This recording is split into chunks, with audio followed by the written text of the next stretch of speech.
Mary had a little lamb. The fault. We believe that all men are created equal. To the magnificent mosaic that is America. From radio beacon to radio beacon. I have a dream today. Change has come to America. Believe it. Knock, knock. Who's there? It's a figment of your imagination. Randi Rhodes Show.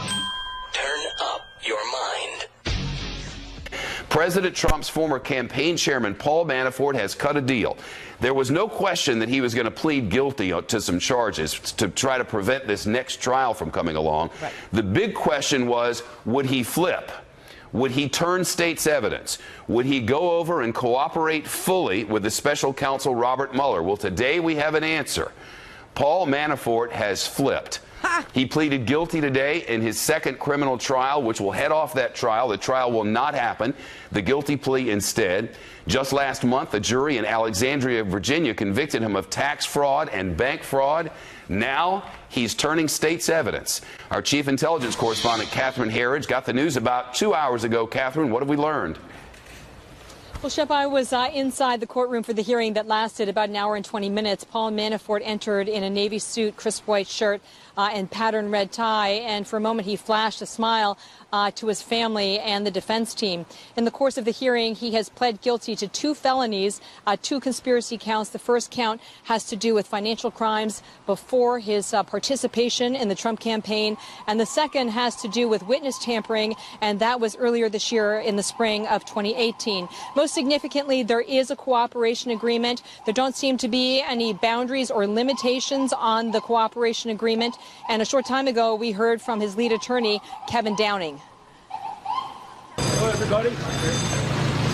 It's a tough day for Mr. Manafort, but he's accepted responsibility. And he wanted to make sure that his family was able to remain safe and live a good life. He's accepted responsibility, and this is for conduct that dates back many years, and everybody should remember that. So thank you, everyone. Based on what we learned in court today, Paul Manafort is looking at significant jail time, somewhere around 20 years, Shep, and also the forfeiture of property, at least 5 properties in the New York City area, as well as 3 bank accounts, Shep. Make that louder. Thank you. Well. Paul Manafort is going to cooperate with Mueller's team. And Rudy was, such a tease, dangling the pardon. Rudy dangling. Sorry for the visual. You know what our visuals are today, though? We have a sit-and-spin storm sitting over, North and South Carolina. And we've got a silent but deadly gas. We got a silent but deadly. No reportage on the 70 fires last night. This just blows my mind. I have nothing to contribute to the conversation except to tell you that it happened in Andover, North Andover, and Lawrence, Massachusetts. You had 70 really weird fires. Gas lines, they say they were overpressurized, just boom, blowing up everywhere. And here you have the national media. And that includes all of them. That includes ABC, CBS, NBC, MSNBC, Fox News, CNN, you name it, not covering lily white suburban neighborhoods in Tony, Massachusetts, blowing up all over the place. And nobody wants to report on it. I find this just almost chilling, I have to say. And I mean, we could talk about it. I pulled some articles from April. I pulled another one from March that says clearly that the government of the United States, specifically cybersecurity experts, the director of national intelligence, etc., have said that the Russians are in our utilities and that they've been in the control portion of electricity, the electrical grid, and also gas control. I'll go over it, but first let me gloat for a bit, with you. Let's enjoy the moment. Paul Manafort has agreed to everything, anything and everything that you're wondering. What did he agree to? What did he agree to? It all of it. He agreed to wear a wire. He agreed to go undercover, which means He's agreed that if he's ever released, I don't even know if he's going to be released from jail. This is the thing. They took him right back to the cell. I don't know if it was to gather his belongings, pack a backpack. I'm not sure. But they did take him back to the jail. But I will say I have right here the filed cooperation agreement. And as you can see, it's all marked up, which means I've read it. Oh, it's a gripping read. Oh, you know what? They write very nicely over there at the U.S. Department of Justice Special Counsel's office. They write very nicely. It makes me feel like all these speaking indictments that we've been able to decipher, just, me with my little honorary law degree. That's all I have is an honorary. But, that I can understand it tells me that when they write the final report, we'll be able to understand what happened. This is great. And this does go along with whether or not the Russians attacked our infrastructure in Massachusetts and why, let me just throw this in for the thought process. Could be the company is doing a cover-up. It could be that we were really hacked by the Russians who hacked into the control apparatus of various gas companies in March. And these gas companies were told in March 23rd, I think, was the first media report I could find about it. In April, we got a fuller report about it. It had much more to do with billing and with tracking the flow of gas so that the gas companies would know when the demand was high and when to, throw more gas through the pipelines or to withhold. But I'll read it to you. I'll read it to you. But it all goes together. That Donald Trump won't do jack crap about the fact that Russians have hacked, are in our utilities, and that we've had testimony, and that we've had, warnings from the current DNI, Dan Coates, who said everyone's hair is on fire, lights are blinking red, and then boom, boom, boom, 70. I mean, really, it's just creepy. But this makes the urgency of getting people to cooperate with Mueller even more urgent, right? And now think about who's cooperating with Mueller. Oh, my freaking God, okay? Michael Flynn. Oh, I wanted to leave him for last. I have a reason. Rick Gates is cooperating, right? George Papadopoulos is cooperating, but we don't know how much. We don't know. All we know is he got 2 weeks in jail. I will tell you today that Manafort's lawyers, it took Manafort's lawyers about 40 minutes to go through, not Manafort's lawyers, the prosecutors, the special counsel's office, to go through the 40 minutes of charges against Manafort. Took him 40 minutes to tick off everything he's pleading guilty to. That's almost longer than the sentence George Papadopoulos got. Just to tick off the things he's pleading guilty to. Just let that sink in for a minute. But you got Rick Gates cooperating. You've got the chief financial officer of the Trump organization. Don't forget about Mr. Weisselberg. He's cooperating. Oh, my God. You have Michael Cohen cooperating.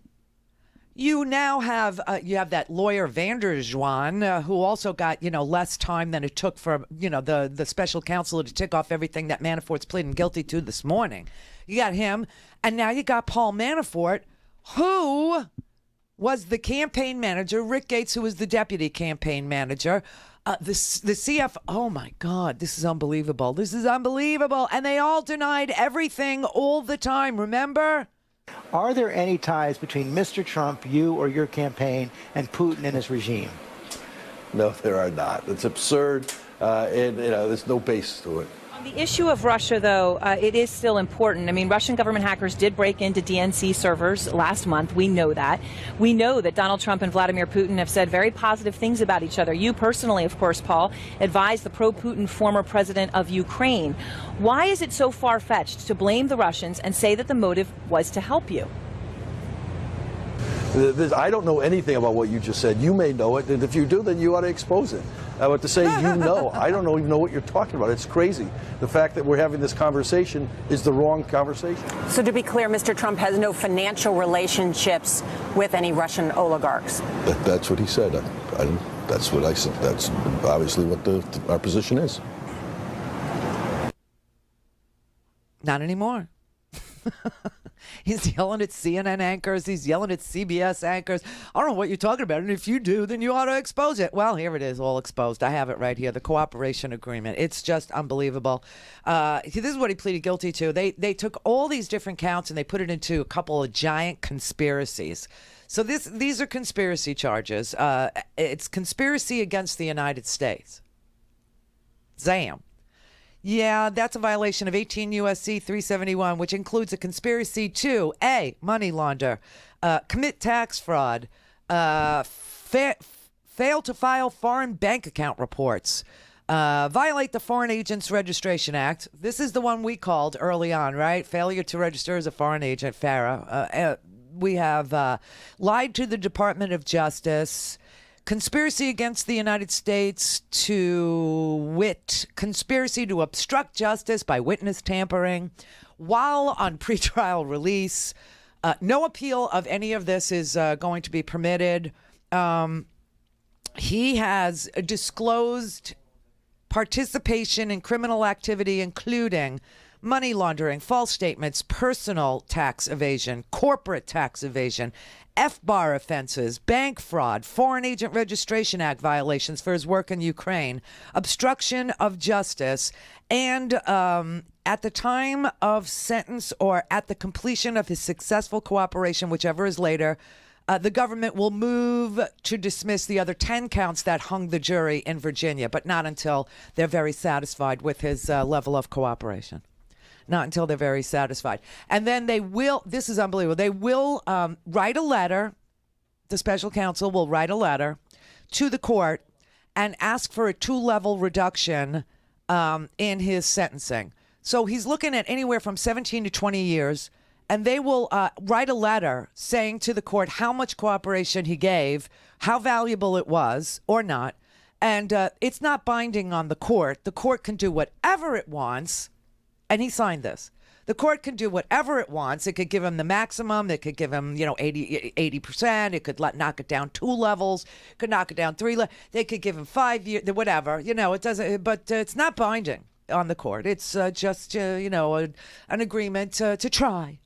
It's the right to try, everybody. So no appeal is allowed, and they all agree that the sentencing guidelines currently require anywhere from 17 to 20 years. That's real. That's very, very real. And here's the best part, okay?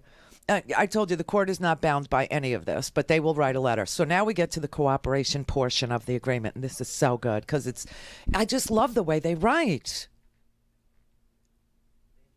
Like, they have nothing on Anne Rice has nothing on them. Anne Roquelaure, nothing on that. And, that's my favorite porn. Just got to say. But here's the cooperation. Your client shall cooperate fully, truthfully, completely, and forthrightly with the government and other law enforcement authorities identified by the government in any and all matters, which makes his liar a lawyer or his lawyer a liar. Because his liar lawyer said, these are really old things. No, well, the cooperation is about, the Trump Tower meeting, obviously. But anyway, that you will cooperate, blah, blah, blah, in any and all matters as to which the government deems cooperation relevant. The cooperation will include, but is not limited to the following. The defendant agrees to be fully debriefed and to attend all meetings at which his presence is requested. Oh, he's their beck and call girl now. Concerning any participation in or knowledge of all criminal activities. The defendant agrees to furnish the government with all documents and other material that may be relevant to the Mueller investigation and that are in defendant's possession or control. And, it's my favorite part, everybody, and to participate in undercover activities pursuant to the specific instructions of law enforcement agents or the government. The defendant agrees to testify at any proceeding in the District of Columbia or elsewhere as requested by the government. He has to turn state's evidence. He has to testify. And then, he consents to any adjournment of his sentence. He agrees that his obligations under this agreement continue. And he must at all times give complete, truthful, and accurate information and testimony and must not commit or attempt to commit any further crimes. Well, he's just agreed to go undercover. So what we got? We got a sit and spin storm. We got a silent but deadly in Massachusetts. And we got Rudy's dangle. That, of course, is a turnoff and did not work.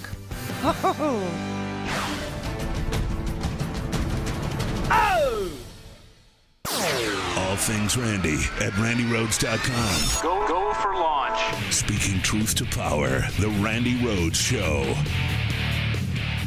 What do you make of the fact that Paul Manafort, while I understand this trial is about financial crimes, is one of the first characters who could have been perhaps planted there or placed there as a Russian agent inside the Trump campaign? Is that implausible to you?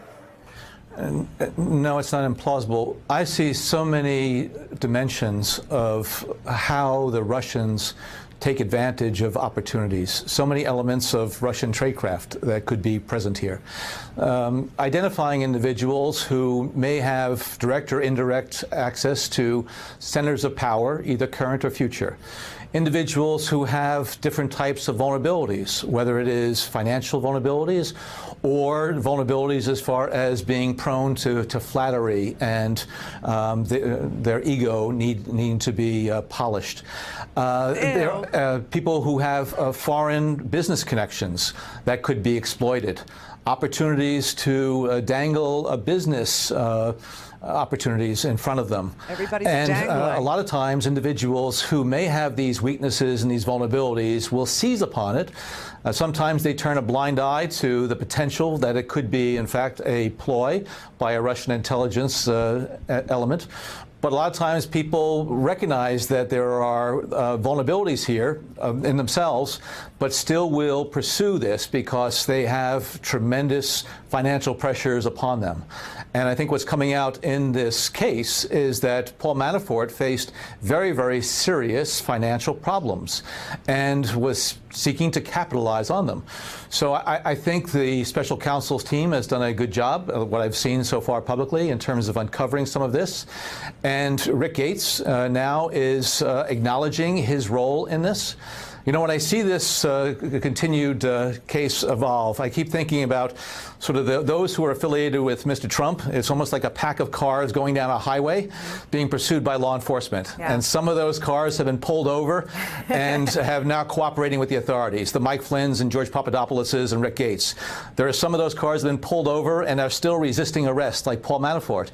And then there are the other cars that are still on that highway, driving recklessly, careening back and forth, bumping into guardrails. They're going to crash, they're going to go off a cliff, or they're going to be outmaneuvered by law enforcement. It's one of those. They're not going to get away. They're not going to get away with it. Crime does not pay, people. It does not pay. That was a while ago. That was Brennan being interviewed on MSNBC, obviously, by Nicole Wallace. And she asked a very interesting question there. Do you think that Paul Manafort was planted by Russian intelligence into the Trump campaign and that he did it for money? And he says it's plausible, and that there are plenty of people who are cooperating at that point. You know, we didn't even have, we had Flynn at that point. Oh, by the way, I told you I wanted to leave Flynn for last. You know why? You know where Flynn's going tonight? He's going to a neo-Nazi conference, everybody. He's going to a neo-Nazi conference. This is going to be so much fun. So much fun. Yes, there is, this fake website, the Gateway Pundit, that, said they were responsible for passing around Pizzagate. They were responsible for saying Hillary's going to die, all this stuff, right? So they have the Phyllis Schlafly Gateway Eagle Council, which brings together tonight a bunch of neo-Nazis, a bunch of super far-right conspiracy theorists, neo-Nazis, the new right, as they go, the alt-right, whatever. Like guys like Steve Molyneux. I don't know if you know who he is, but he's a very bizarre one. He wants you to join his cult. Steve Molyneux is, he tells all his listeners that they must be submissive to him. Swear to God. You have to be submissive to him. You have to allow him to tell you the real message. And the real message is that only the Nazis understand, and that people are inferior based on, his antiquated IQ theories, and just to submit to, his message. So Flynn is going to appear. He's going to receive an award. He's going to go to a neo-Nazi conference tonight because, he doesn't get very many awards anymore. And he's getting an award for conspiracy mongering, apparently, from Gateway Pundit. So while he's awaiting his sentencing, he will be receiving an award from racist YouTubers and Pizzagate pushers. Isn't that honorable? From a former lieutenant general? Isn't that like just the honorable thing? I mean, when you think of former lieutenant general, don't you think about him showing up to a far-right conspiracy mongering news outlet's award ceremony? I mean, doesn't that go hand in hand?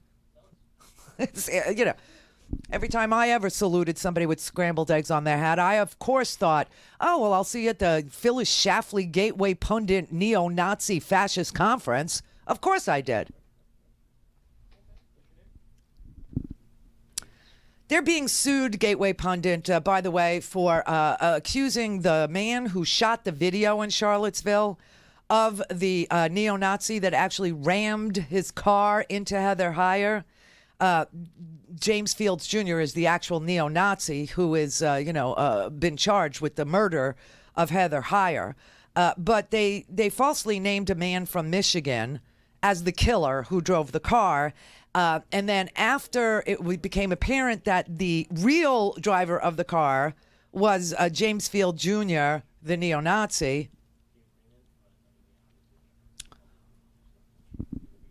they said he was a lefty. He's a lefty druggie, and he was like a video plant, and he was an unhinged lefty hack, and he knew this was going to happen somehow in their conspiracy. He knew. And he wanted to film it for the left so that they could call the neo-Nazi, apparently a neo-Nazi.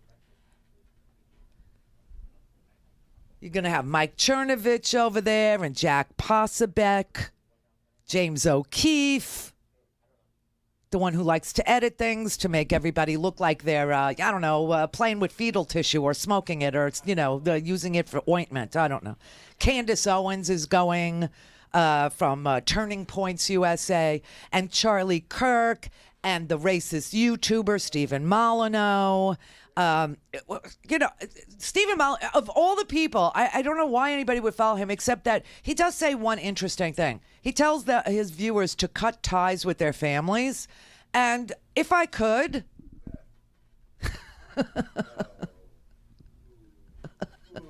Well, there are days, it's like the high holy days right now, and there's a lot of procedures and a lot of cooking and a lot of dinners and a lot of catering to other people and hiding matzahs and talking about grandpa, and it's just maybe I would want to cut to, but as tempting as it could be, this is what he really tells his viewers. He tells his viewers you have to cut ties with your families, and you have to submit.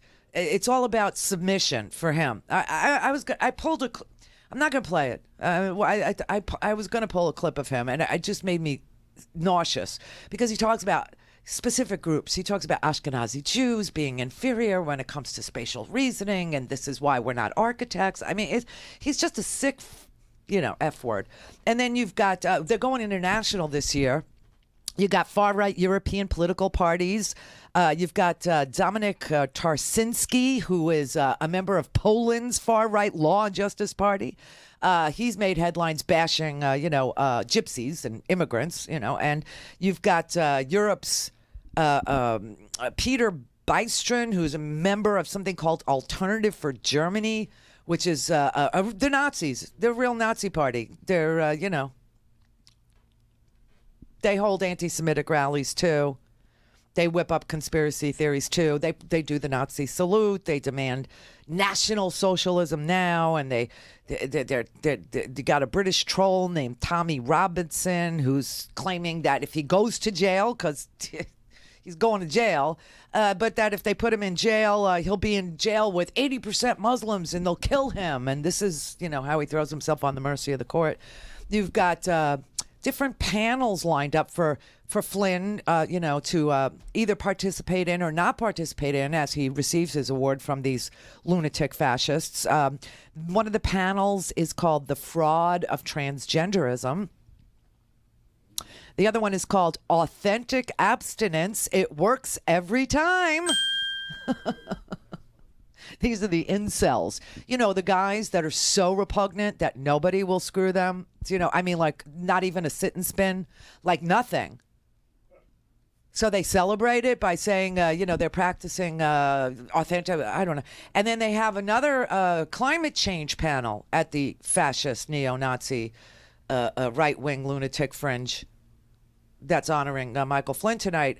This one is probably the favorite. It's called Inconvenient Facts: How Rising Temperatures and Increasing CO2 Are Benefiting the Earth and Humanity. How you doing out there, North Carolina? How you doing? Looks like flooding.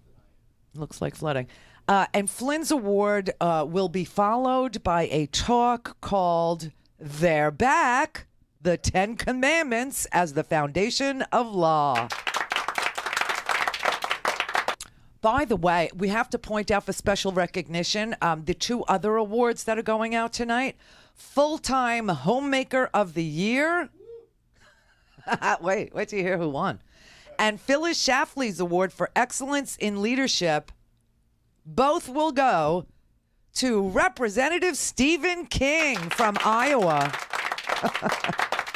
who retweeted a white nationalist yesterday. So that's perfect. Isn't that nice? This is what, Trump surrounded himself with. These are the people that Trump considers fine people who got the raw end of the stick.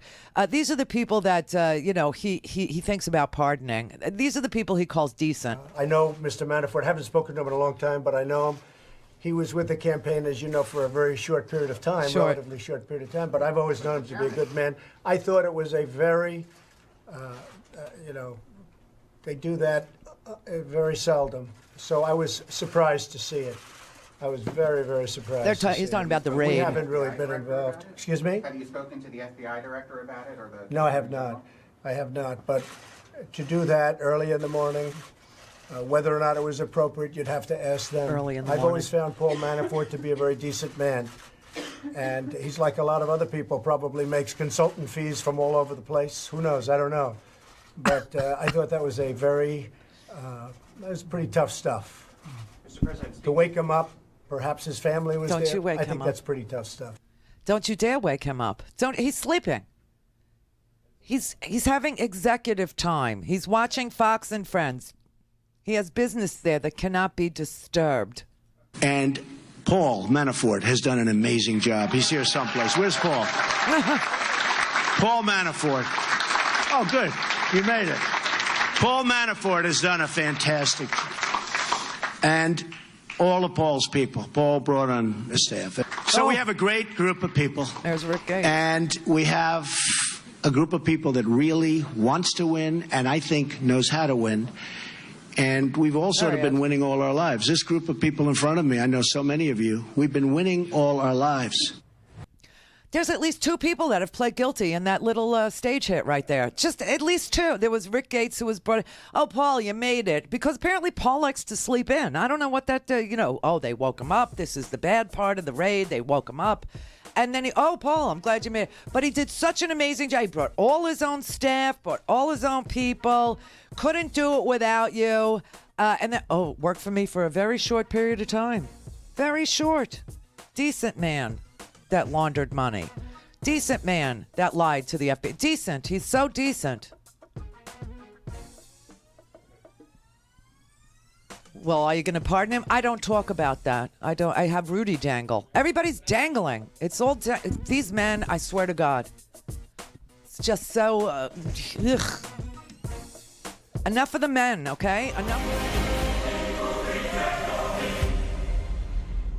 Call in, connect. To speak to Randi, call 561-270-3844. 561-270-3844. All are a few different court cases going on. So there are some high-profile court cases going on. You've got a former campaign manager, your former lawyer. They're all dealing with legal troubles. Are you paying close attention? I feel badly about a lot of them because I think a lot of it's very unfair. I mean, I look at some of them where they go back 12 years. Like Manafort has nothing to do with our campaign. But I feel I feel a little badly about it. They went back 12 years to get things that he did 12 years ago. You know, Paul Manafort worked for me for a very short period of time. He worked for Ronald Reagan. He worked for Bob Dole. He worked for John McCain, or his firm did. He worked for many other Republicans. He worked for me, for 49 days or something? A very short period of time. I feel badly for some people because they've gone back 12 years to find things about somebody, and I don't think it's right. I don't think it's right that they burst into a lawyer's office on a weekend and early in the morning. I never heard of that before. I mean, could you imagine if they burst into Barack Obama's lawyer's office? It would not be acceptable. It would not be acceptable. I mean, that's really a terrible thing. Now, I feel badly for a lot of those people. I feel badly for General Flynn. He's lost his house. He's lost his life. And some people say he lied, and some people say he didn't lie. I mean, really, it turned out maybe he didn't lie, but... How can you do that? And since we're talking about... Who can you do that? Because who's lied more than Comey? I mean, Comey lied a tremendous amount. And since we're talking about... Since you say that you feel badly, is there any consideration at any point of a pardon for any of the people? I don't want to talk about that. No, I don't want to talk about that. They'll run. But look, I do want to see people treated fairly. That's what it's all about. Mr. President, I mentioned the other day, you saw what I did with the woman. She's in jail for 23 years on charges where other people are out after 3 months. I thought it was very unfair. It was brought to, and she had another 20 years left, okay?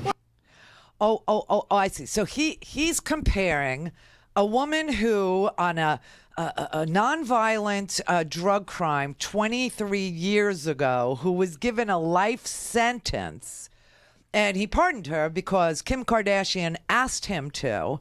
He's comparing a nonviolent drug, deal to a man who defrauded the United States, a man who was, money laundering, a man who was cooperating with, dictators all over this planet. I mean, there was nary a dictator that Manafort didn't represent. Roger Stone too. Manafort, Black Manafort and Stone. I mean, these people, and then Manafort and Gates. I mean, this is the same to him, and he thinks that if you laundered money or if you were writing to Oleg Deripaska during the campaign, that you were going to give him briefings, private briefings on the Trump administration, in exchange for forgiving the loan or for forgiving the $20 million that Deripaska paid for some damn thing, right? It's this man is and he only worked for me for a very, very short time. I hardly knew the guy, right? Nobody should underestimate how much Paul Manafort did to really help get this campaign to where it is right now. Newt Gingrich. Nobody should underestimate what Paul Manafort did to bring the campaign to where it is now. Nobody should underestimate. Oh, I hardly knew the guy. I mean, he only lived in my building for, 20 years. Hardly knew him.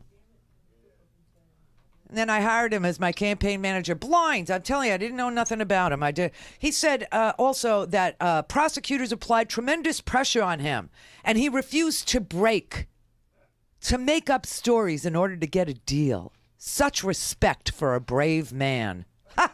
He's about to get the Michael Cohen treatment now. Oh, my God. So the lawyer, whatever, Manafort's guy got out in front of the court today, and he said something about protecting his family. I read this agreement, this cooperation agreement, and I didn't see anything about family security in it. I did see something about being undercover. I don't know what that has to do with going forward. That could have to do with the fact that maybe when Paul Manafort was in jail, some things were discussed and recorded.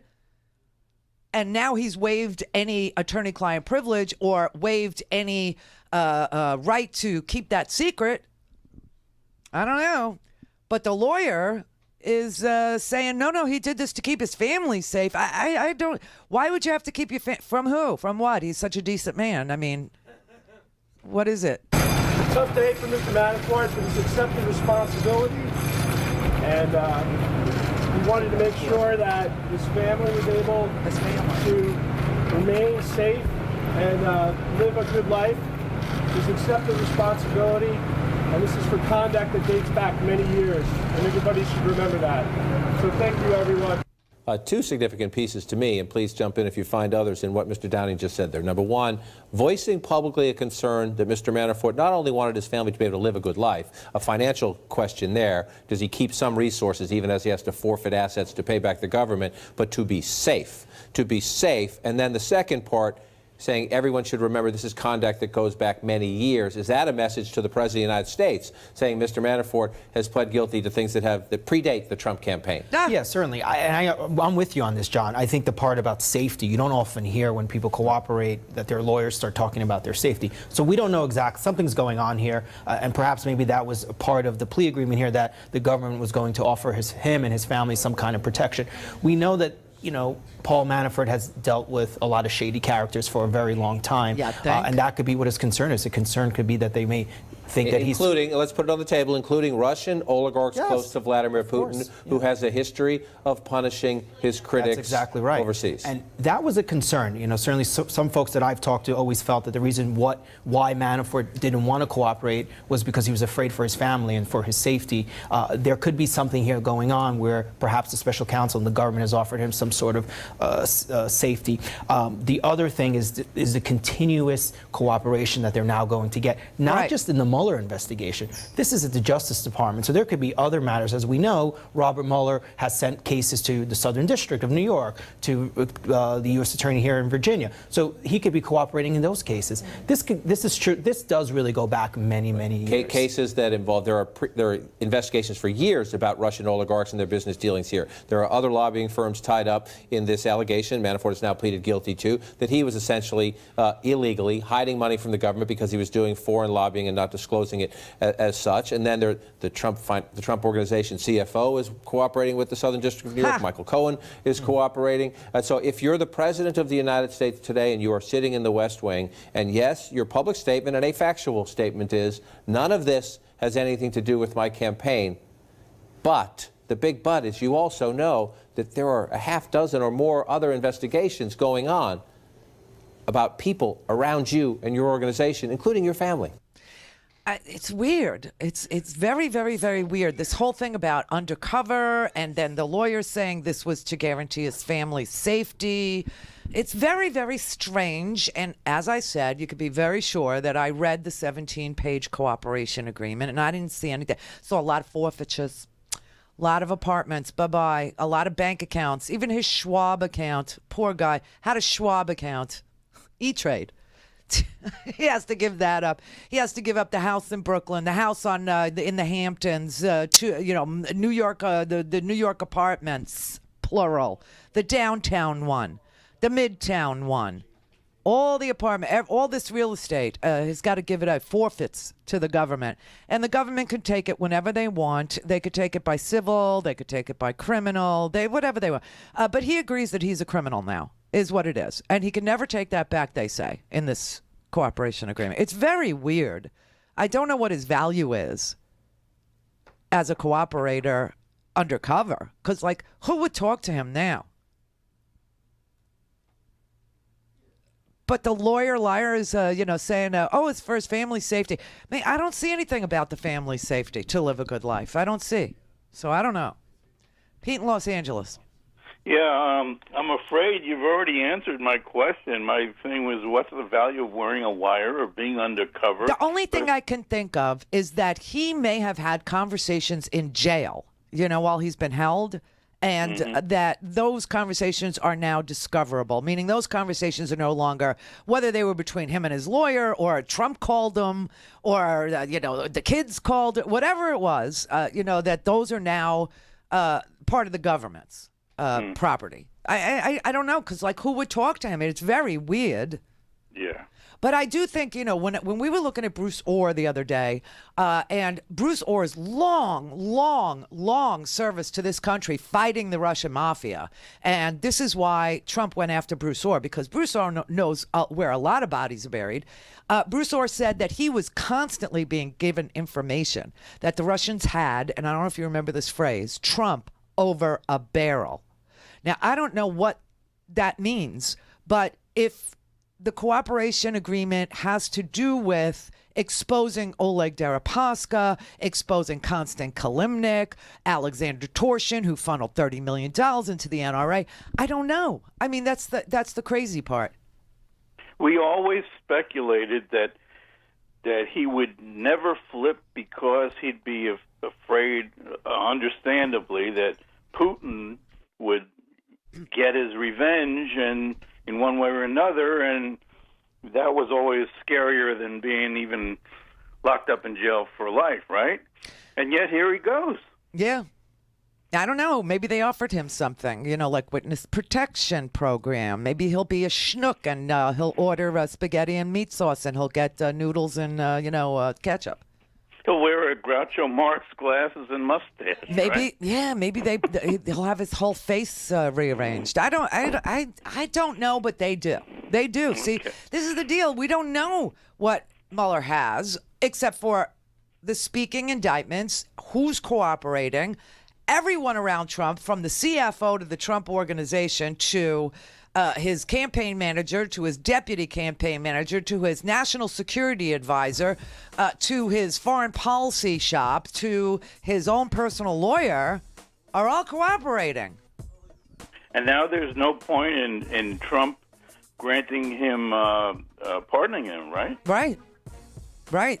Because if he pardoned him, it's the way that this cooperation agreement is written, he will always be a criminal. He will always have a felony counts against him. Nothing that he could do would take that away. And I don't know. I mean, if he pardoned him now, it's too late. I think it would be obstruction of justice. Mm-hmm. Right? Yeah, sure. Right. Well, thanks, Randy. Yeah, it's very, it's almost as confusing as the explosions in Massachusetts. It is. You know what? I tell you, there's so much stuff that we don't know that it drives me crazy because I have to know. I have a need to know. I want to know. But I love these people that call me and they go, well, nothing ever happens. And then all this stuff happens, and then the next day they want something new. You know, they want a new. So you got this. Let this carry you through the weekend. Because all there's going to be is sit and spin coverage. You know that. They're not even going to do the silent but deadly coverage. And the dangling is, pretty much over, I think. Rudy tried again today. He said, this has nothing to do with President Trump or the Trump campaign because the president did nothing wrong. Oh, so maybe Manafort, here's one, agreed to cooperate with Mueller in the Hillary Clinton email investigation. Go celebrate that at your neo-Nazi conference tonight. Go ahead, go peddle that under the hashtag winning Mike Flynn. What a disgrace these men are. What a Progressive Voices support the Green News Report by stopping by bradblog.com/donate. Mary had a little man. The fault. We believe that all men are created equal. To the magnificent mosaic that is America. From radio beacon to radio beacon. I have a dream today. Change has come to America. Believe it. Knock, knock. Who's there? It's a figment of your imagination. Randi Rhodes Show. Turn up your mind.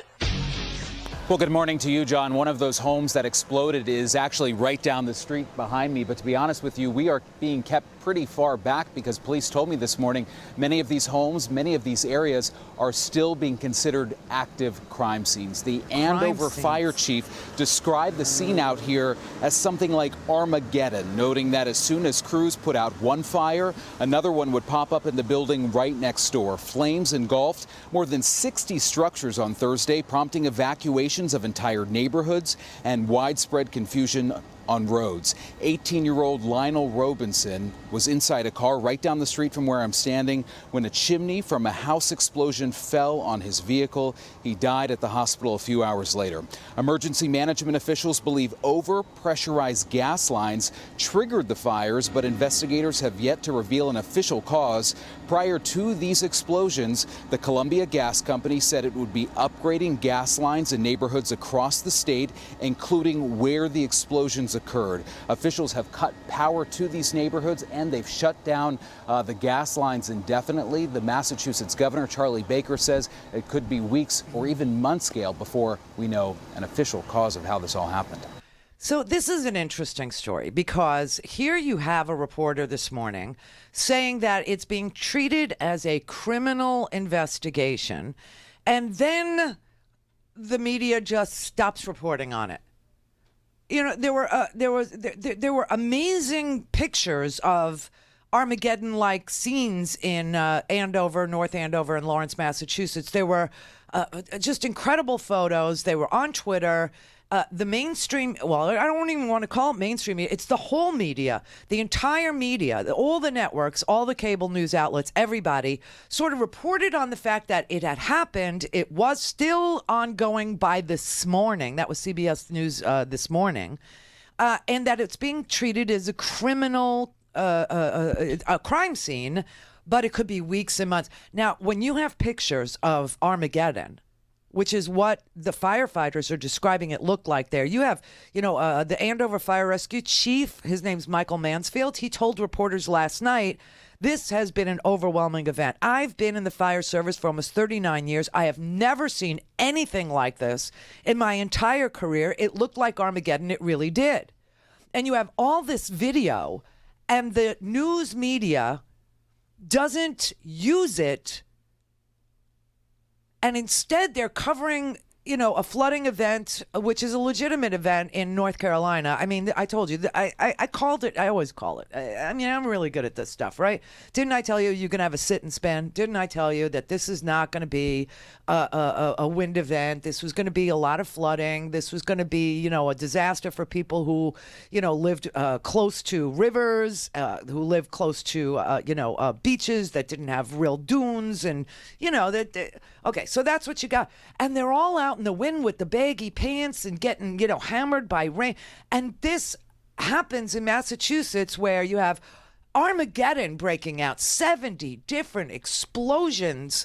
And by this morning, they're still reporting it's still an ongoing criminal investigation, and nobody reports it. So here's my theory about it. It's not that they don't want to report it. I mean, this isn't like, this is a big conspiracy by the media, because that would be stupid to say.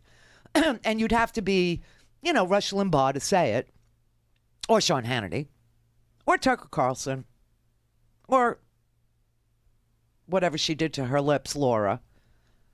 Right? I mean, to put stuff like that out there, you'd have to be like really, really stupid and really, really nasty to misinform and disinform. But, that's what they do. No, I think what's happening here is that this is a national security issue. And here's how it really works with newspapers. Here's how it really works with, network news. When there is a situation like this, and it could be a matter of an ongoing investigation, national security, gathering evidence, whatever it is, these reporters will actually call the Department of Homeland Security. They will call the FBI, especially when they see the Department of Homeland Security on the ground, or the FBI on the ground, or the national security advisors, whatever. And they will ask them, is it okay to report this, or will I be stepping on an ongoing investigation that could compromise national security?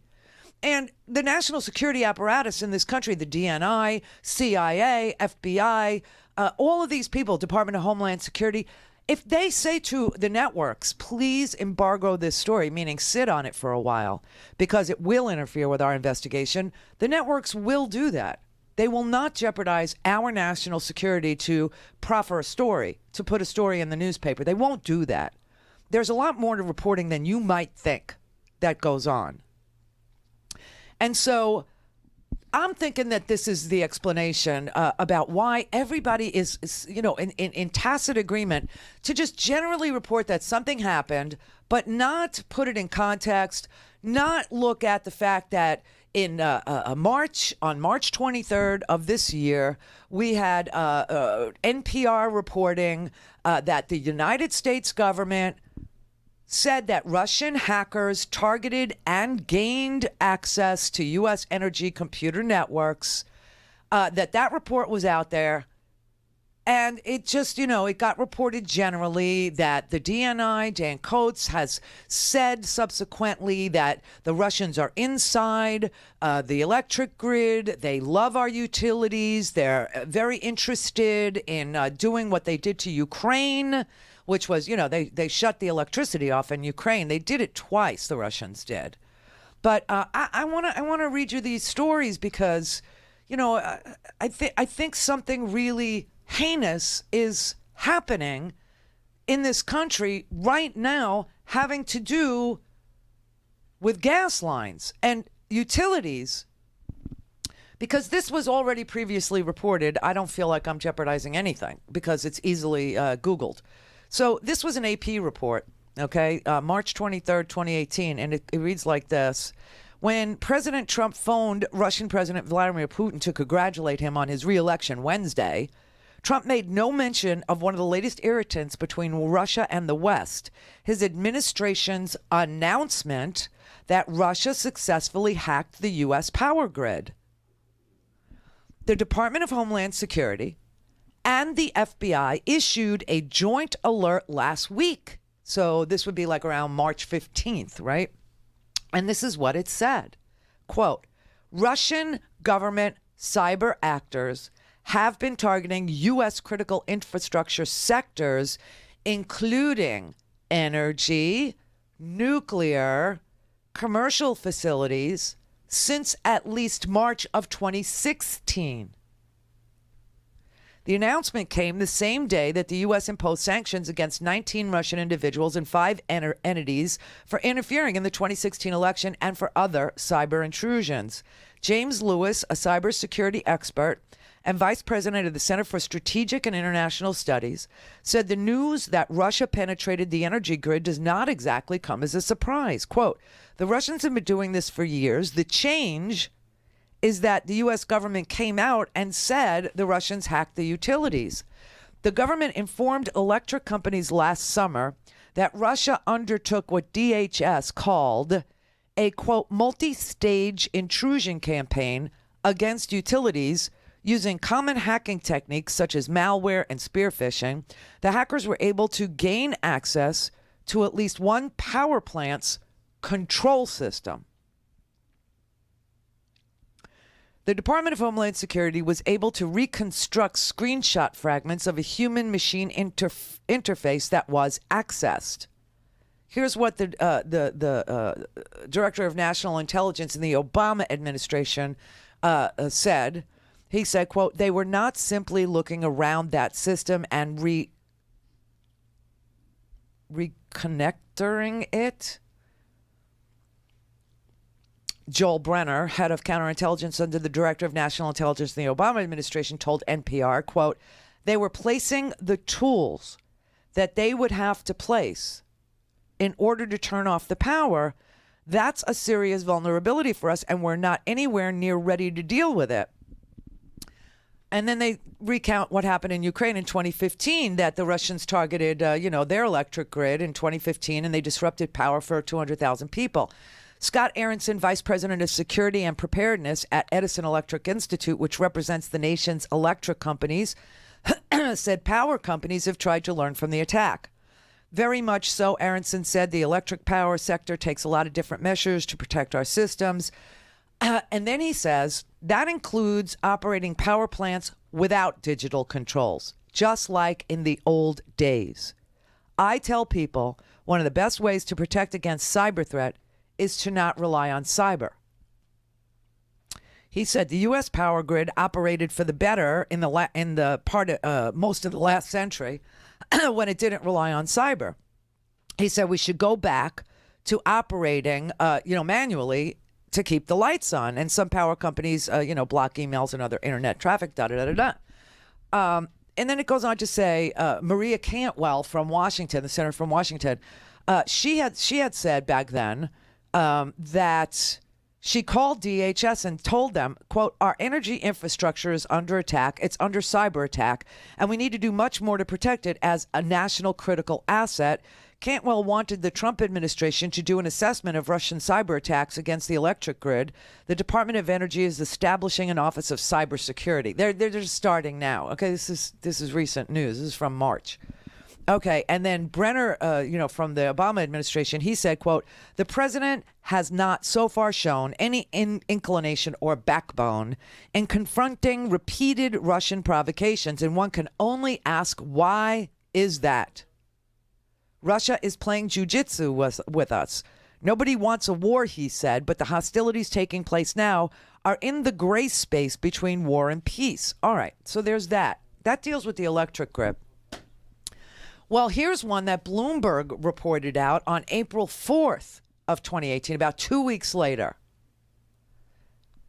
And this one's called The Cyber Attack That Crippled Gas Pipelines is Now Hitting Another Industry.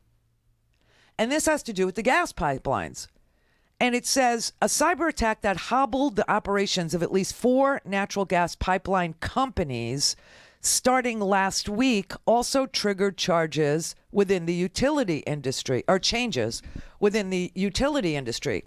Duke Energy, the second largest U.S. utility by market capitalization, said it first learned about the attack on March 30th. Duke became concerned because it shares consumer data with dozens of third-party electricity and gas providers in Ohio through an electronic system run by Energy Services Group, LLC, and it was a data firm, and their data was hacked. But then they say at least 5 U.S. pipeline companies have said their electronic communication systems were shut down over the past few days, with 4 confirming service disruptions caused by a cyber attack. Energy Transfer Partners, Boardwalk Pipeline Partners, Chesapeake Utilities Corp., Eastern Shore Natural Gas, and TransCanada. Now, TransCanada operates these pipelines in Massachusetts, too, and they also operate the Portland Natural Gas Transmission System, where the companies that were affected were. And the comments here are, here's one of the comments, quote, as we've become more digital, we're going to see more and more threats. Bad people are trying to do bad things, and they will continue to pose a threat to web-based services. We will never be able to take our eyes off this ball because it's just the nature of the digital environment. And then they say natural gas systems and power grids have been increasingly going electronic as aging infrastructure is updated. Now, from my understanding of the initial explanation of what happened in Massachusetts last night, TransCanada, who runs Columbia gas lines, which are the gas lines that were affected in Massachusetts, they were doing some upgrades. And they say that the aging infrastructure is being updated and hackers are developing a penchant for attacks on energy infrastructure because of the impact the sector has on people's lives. There's a company called Owl Cyber Defense, and they work with oil and gas producers, and they are saying that, perhaps we should go back to the manual, like we used to have these wheels, that would open and close the, valves to the pipelines underneath the ground. And now everything's being run out of some, control center, some data center, some, And they're saying that the Maine Public Utilities Commission was notified of an issue, quote, that may be cyber involving customers of a third-party supplier. I mean, it's really very cryptic. Do you know? I mean, you're not... But there's very little reporting. It's just creepy.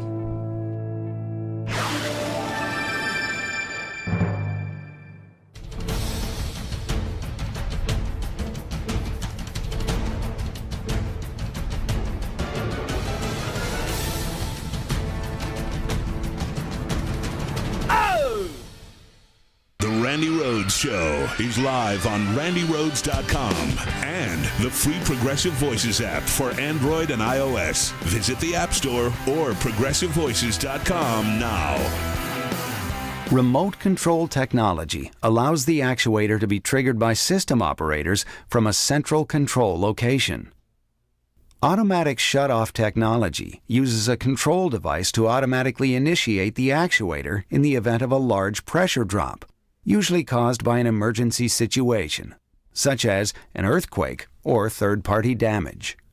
Upgrading or retrofitting valves on the pipeline system with remote control and automatic shut-off technology provides gas control operators with greater flexibility and shorter response times if a valve needs to be closed quickly in the event of an emergency. Expanding the number of remote-controlled and automatic shut-off valves is one of the ways SoCalGas enhances the safety and integrity of our natural gas pipeline system. Well, thank you, SoCalGas, for the handy little How a Bill Becomes a Law, Schoolhouse Rock remote control video about gas pressure. But I found that useful because you sort of kind of realize you don't know anything about gas pipelines until something like this happens, and then you want to know everything, if you're like me anyway, about gas pipelines. Now, that was a video from 2015, okay, from SoCal. And it's clearly showing you that the pressure of the gas in the pipelines, and this was an explosion due to high pressure in the pipelines that caused the pipes to explode. So far, that's what we think happened, right? That it's being controlled by remote control, and that they've been installing these upgrades since 2015 at least, if not longer. And that if somebody knew how to place the right code into that system that controls the pressure in the pipes, and they're saying, well, we can turn it off remotely. Well, then that means you could turn it up remotely too. Then it's just so interesting that you have numerous cybersecurity experts quoted in these various articles saying we should go back to the old-fashioned way. We should get that wheel. Where you have a person go out there and they turn the wheel, and that, decides how much pressure you're going to put in that pipe, or, decides they're going to turn the pressure off. There is, the federal concern is real for our infrastructure. There's no question, right? There's no question. And the amount of reporting that is going on about something that would normally, has unbelievable pictures. It's just devastating, right? And that's what they like to show on the news is, pictures, because it's video. And we continue to learn more and more about these cyber incidences affecting, pipelines, systems, and, And so far, the story, there's another story about West Virginia. West Virginia also had an explosion a while back, I guess in March. They blamed that on a landslide. It was very weird. And the only newspaper that I could find that even reported on that one was the Pittsburgh Gazette. Small little, newspaper. It was a lady reporter. She decided to cover it, and she said that the explanation she was given was a mudslide. And it caused the lines to, rupture, and they got explosions. But they don't know. They don't know about these cyber attacks. They say, it's unknown whether the attack on the gas pipelines, the ones that I was telling you before the break, they don't know. McAfee Security said it's unknown whether the attack came from a state-sponsored group, a criminal gang, or some combination thereof. But what is interesting is that this morning CBS included the word criminal investigation in their morning report about these explosions. So there is a criminal investigation underway, and I just, blows my mind. It just blows my mind because, listen, God forbid we're really being attacked in some weird way. We would not know. We would not know. John in the Midwest, you're a gas worker. Okay. Yeah. Hey, Randy. How are you? Good. First time on the show. Love your show. Thank you. First time caller. Love that. Thank you. Yeah, I was just talking to your, I don't know who it was. I can't remember. Scott. His name's Scott. Scott. All right. Hey, Scott. Yeah. also was mentioning that I don't necessarily believe that this could be a case of cyber attack, which I think most companies are trying to get into that situation where we can remotely access and control flows and, isolate sections when there's an incident like this. Yeah. Most companies are going towards that trend, but manual. You're saying most companies want to go back to manual. No. I think there's a push to go digital and to be able to control. Yeah. Yes. So I believe that in the future, I believe that we could be very vulnerable, but in this instance, I think it's a lot simpler than that. I don't want to. I think it's more neglect than anything. I think it's a situation where, the utilities didn't take the proper precautions in doing this uprate. We do uprates pretty frequently here at the company that I work for. In a lot of situations, it's either, a pipe that's attached to a system that, it wasn't on the maps, and the system that they were trying to upgrade, pressurized, increase the pressure to a system that needed it. And the regulators directly at the homes aren't equipped to handle that pressure, over-pressurizing the homes and causing explosions and fires. So I think it's more of a neglectful type of situation. Well, do you have any knowledge about whether or not in Massachusetts they're digital or manual, or what the deal is? I mean, if they were working on the lines, let's do it this way. If they were working on the lines, wouldn't they have turned the gas off? Not necessarily. No. How do you do that? How does that work? Well, there's ways of bypass. There's ways of. Oh, so you just turn the valve, then you put it through that pipe while you're working on this pipe. Well, you add a piece of pipe to bypass. To reroute, yeah. Okay. Reroute, correct, right. Yes. Yeah. So there's several methods that you can keep the gas live. Okay. But it could be either a situation where maps were incorrect and, they missed something, or, the crew that was working on the system tied the main to a system that should have been tied over during the uprate, a system that cannot handle the pressure that they were increasing the system to. Would it be that scattered? I mean, the explosions were, like, I was looking at the map of where the explosions were, the red dots on a map. It's like, it's not clustered. It's just like super random. Sure. It could be because there's, for instance, in the system that we operate, we have high and low pressure within, several thousand miles. A vast territory, and like I said, and I think this is why I believe that it's that situation where it would be the case where maybe somebody tied over to the incorrect system. There was a segment where the system that was being upgraded was tied over to a system that was a lower pressure, and that's why I think it's the case. So, and I was telling Scott that why would they be doing it? Why would they be doing a criminal investigation? Any? Well, that's a lot of the times. A neglectful situation like this can turn criminal, and there could be charges towards the company for neglect. So I believe the reason why we're not seeing a lot of media coverage is because possibly the gas company, is not wanting to communicate any further because they're aware of legal issues and whatnot. So sort of an Exxon Valdez, cover-up thing, except that you can see the explosions and you could see the oily birds. You know what I mean? Like that? Correct. Yeah. Yeah, something like that. I mean, they could be just, I thought about that too. I mean, I think at the very, the very open of the show, I said it could be a company suppressing information to cover their, tracks and. Correct. Right. I mean, but I don't doubt the fact that we will be vulnerable if we continue to do upgrades. I mean, I think staying manual, I think would be because the company that I work for, we still currently operate systems manually, and it's like you said, it's the way to keep us safe. Yeah, I'm all about it. I think that's the best way to go. I mean, we all know, at least I do. I grew up in New York, and my house had gas. And I was talking to my book shepherd. Yeah, no, I have a guy who's we're trying to get this book published, right?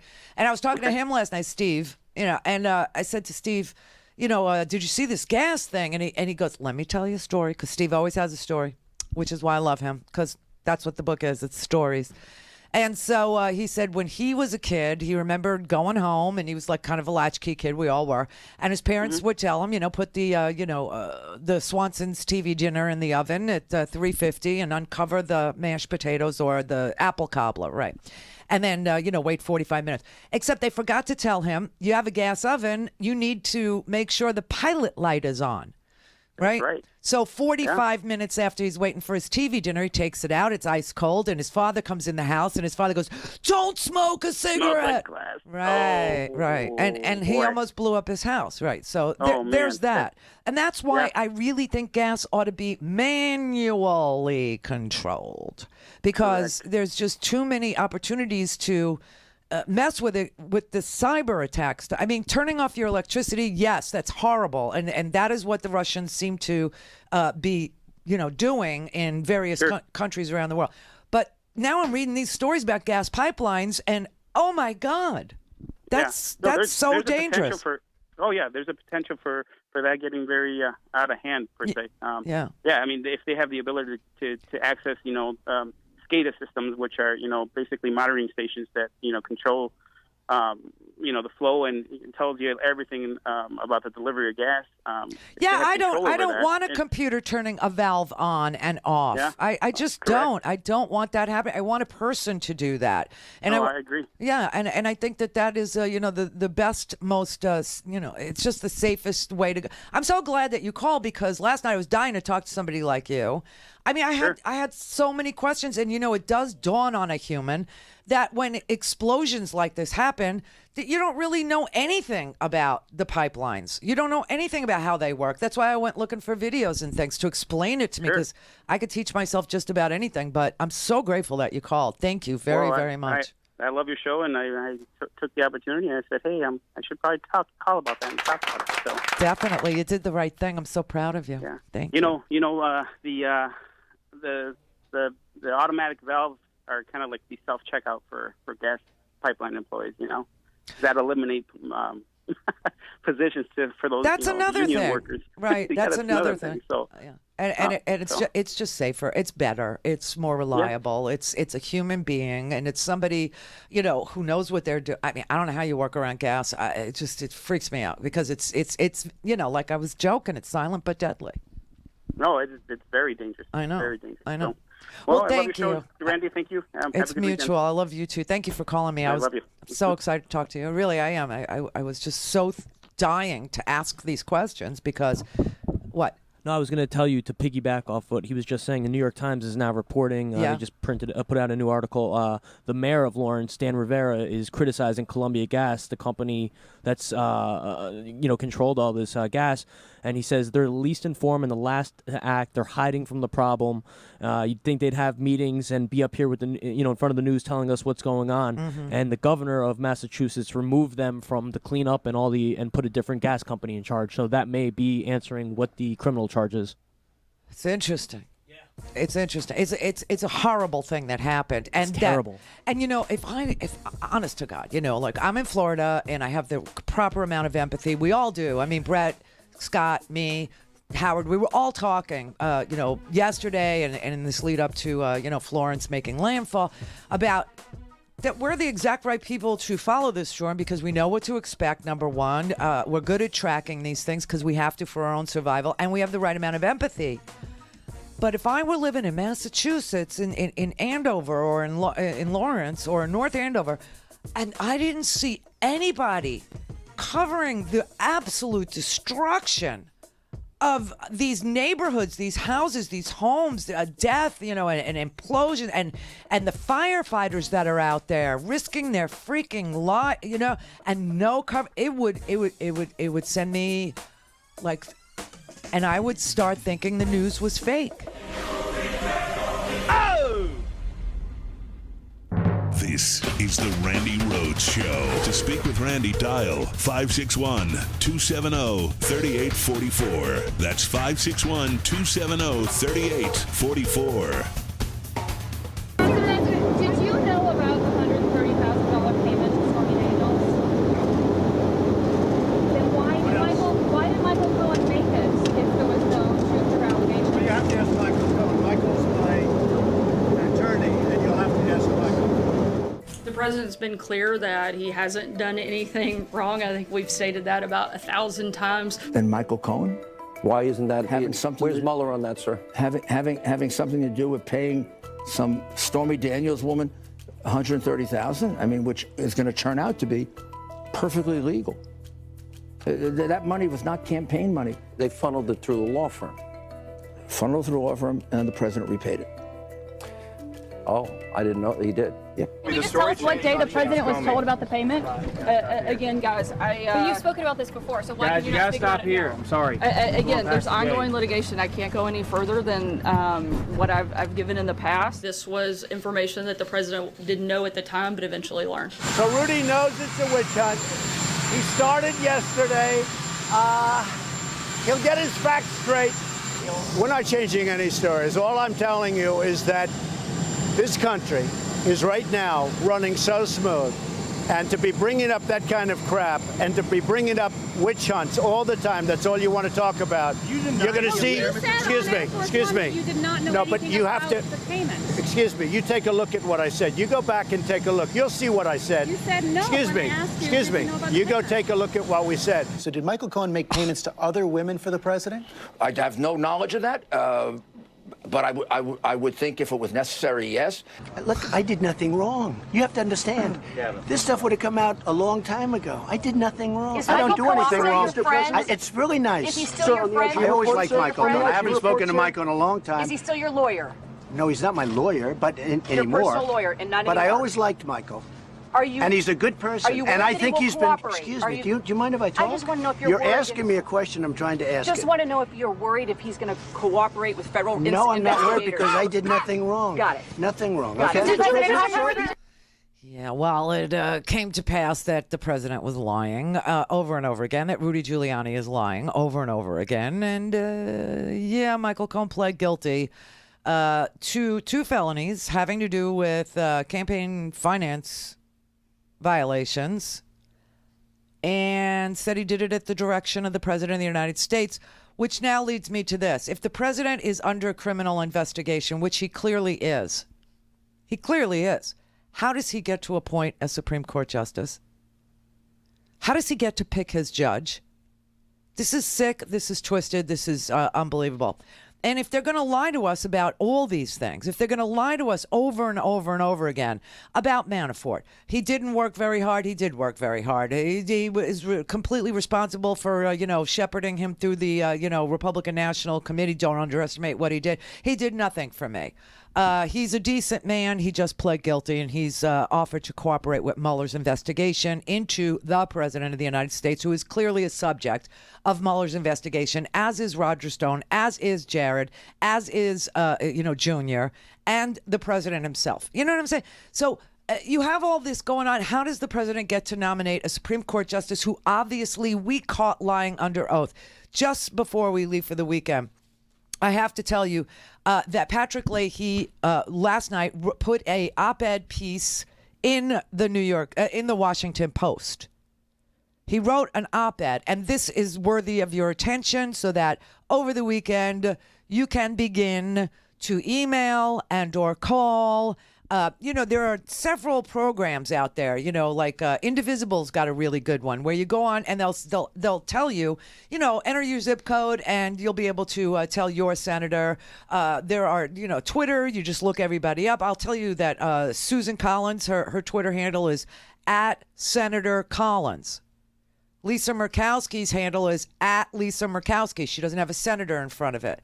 Okay, they all have different ones. So, but there are MoveOn.org and Indivisible, and there's a bunch of them that will lead you to the proper phone numbers, email addresses, Twitter handles, Facebook pages, where you can please tell them that Brett Kavanaugh is not worthy of the position that he seeks. He just isn't. Also, a shout out to Ronan Farrow, who put a piece today in Vanity Fair that explained the Dianne Feinstein letter. This is really sick and twisted and ugly, okay? But here's what it is. Brett Kavanaugh, when he was in a high school, he was at a prep school in Maryland.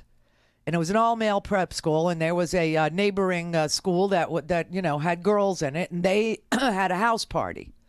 And at this house party, This girl said that Brett Kavanaugh and his friends, 3 of them all together, took her into a room, turned up music really stinking loud to muffle or drown out her screaming as they forced themselves on her by holding her down and putting their hands over her mouth. That is what is in the letter. Ronan Farrow guaranteed her, anonymity, and obviously will not tell you who she is. And it's not even important at this point. What is important is that there is an allegation of something that if you did it once, you probably do it again, kind of violence towards women. So that's what's in the letter. Just knowing that makes my skin crawl. But, you have Clarence Thomas sitting up there, too. And remember, Clarence Thomas, during his hearings, was accused by one Anita Hill of sexual harassment, constant sexual harassment. Asking her to watch porn movies featuring Long Dong Silver, talking about pubic hairs on Coke cans, and asking her, positions and stuff. And does she, it's just disgusting. It's vile. But here's what Leahy wrote, and he stuck to the law and perjury, okay? And he wrote, and we've played you this throughout the week, how Kavanaugh lied in 2004, lied in 2006, never saw any of the stolen documents. Documents were being stolen by Republican staffers to Orrin Hatch from Democratic senators who were forming strategies about some very interesting nominees that Bush had put forward. And for many years, they were constantly stealing strategy documents from the Democrats. Brett Kavanaugh was receiving these documents. We know that now because there are emails that prove that he received them and that he reacted to them and that he was asked to lunch to discuss them, et cetera, et cetera. But he lied repeatedly in 2004 and 2006 under oath and confirmation hearings prior that he never saw the documents, wasn't aware of them until they became public in the newspapers. Leahy writes this. Last week, I uncovered new evidence that Supreme Court nominee Brett M. Kavanaugh misled the Senate during his earlier hearings for the D.C. Circuit Court by minimizing and even denying his involvement in Bush-era controversies. Now, here he's talking about the torture program and the warrantless wiretap program. He said, I gave him the opportunity to correct his testimony at a hearing last week. He chose instead to double down. I make no claim that Kavanaugh is a bad person. Senator, you are too kind. But when his prior confirmation to our nation's second highest court was in jeopardy, he repeatedly misled the Senate when the truth might have placed that job out of reach. Take his relationship with the ringleader of the Memo-Gate scandal. Between 2001 and 2003, 2 Republican staffers regularly gained unauthorized access to the private computer files of 6 Democratic senators, including mine, taking 4,670 files on controversial judicial nominees. Kavanaugh was asked more than 100 times about this scandal in 2004 and 2006.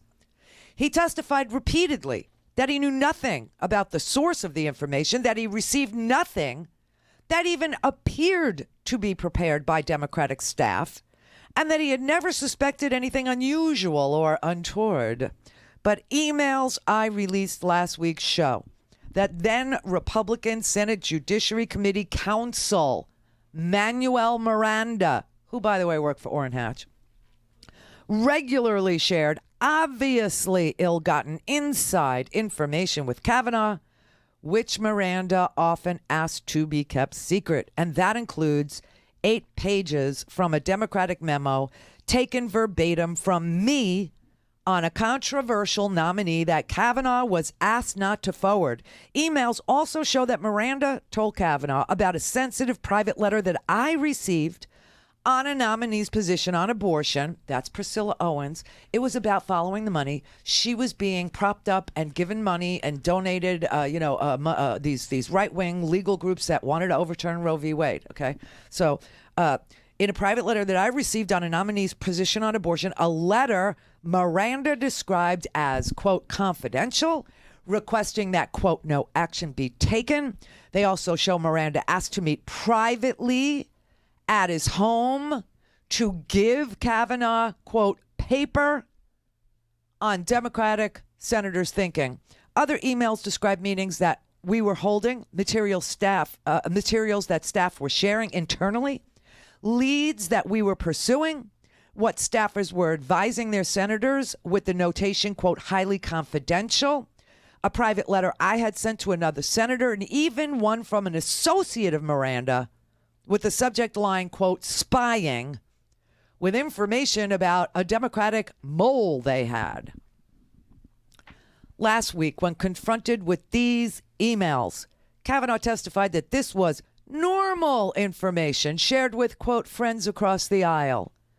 As I told Kavanaugh then, I was born at night, but not last night. I've served in the Senate for 44 years, including 20 years as the top Democrat on the Judiciary Committee. It has never been normal to obtain sensitive, inside information from the opposing party, conveyed in secret and in real time, involving the most contentious issues before our committee. A smart political operative on the front lines of these battles would have seen these glaring red lights for what they were: clear evidence of nefarious acts. And that's not all. In 2004, Senator Ted Kennedy from Massachusetts asked about Kavanaugh's role in vetting U.S. Court of Appeals for the 11th Circuit nominee William Pryor. Pryor had called Roe v. Wade a constitutional abomination and argued that a right to same-sex intimacy would, quote, logically extend to necrophilia, bestiality, and pedophilia. All that. Kavanaugh distanced himself from Pryor. He denied any part in vetting him, testifying that it was, quote, not one that he worked on personally. Yet, emails suggest that Kavanaugh not only recommended Pryor for the seat, he also participated in a working group on his nomination, talked to a reporter about him, and interviewed him. There are similar concerns that Kavanaugh misled the Senate about his work on another controversial nomination, including William Haynes, who helped develop immoral George W. Bush-era interrogation policies, and Charles Pickering, who reduced the sentence of a man who burned a cross in front of an interracial couple's house. Kavanaugh might have also misled the Senate by denying any involvement with detainee policies or any knowledge of documents related to a warrantless surveillance program. Time and time again, Kavanaugh appears to have misled the Senate under oath. Just as troubling is that there is still much we do not know.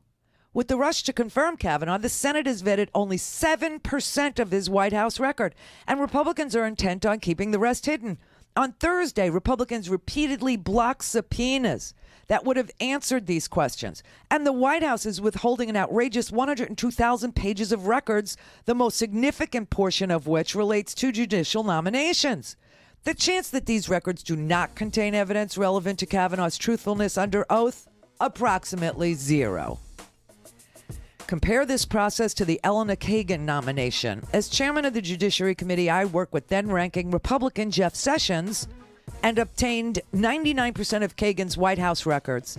President Barack Obama did not assert privilege over one single document.